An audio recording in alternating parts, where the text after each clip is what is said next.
Как искате да подредите живота си? Нямате представа. Има безброй възможности.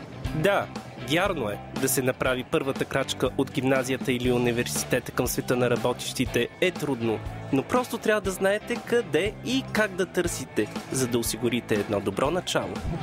Може би сте като Питър. Каква е неговата история? Бил е на 16 години, когато е започнал да търси работа в своята страна. Това, от което най-много е имал нужда, било информация, насоки, възможности за обучение и достъп до работодатели. Добри варианти за него са били частните агенции за набиране на персонал и службите по заетостта. Всъщност, службите по заетостта са наистина полезни, ако търсите помощ в интернет, по телефона или в приемните часове, тъй като мрежата им включва повече от 5000 местни бюра в 31 страни от цяла Европа.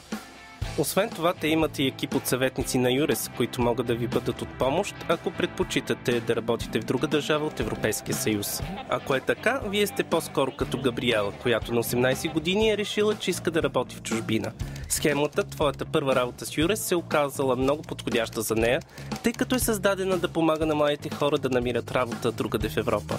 Тя се стреми да свърже профилите на търсещите работа с съществуващите свободни работни места в компании от други държави, помага за попълване на заявления, дава съвети за интервюта и така нататък. Тя дори може да поеме част от разходите при пътуване за интервю или когато се местите на работа в чужбина. Или може би мисълта цял живот да работите за някой друг просто не ви изкушава. Значи сте като Сара, която още на 17 години вече е знала, че иска да бъде предприемач и имала редица невероятни идеи за собствения си бизнес.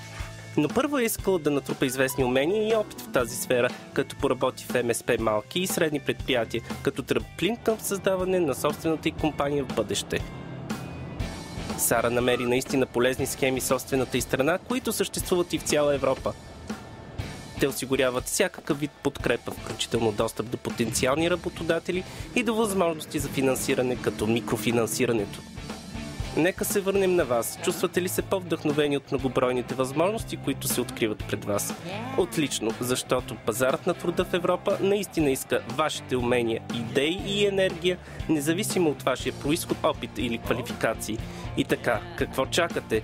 Не се колебайте, направете първата крачка към своето бъдеще. Първата ви работа е по-близо, отколкото предполагате.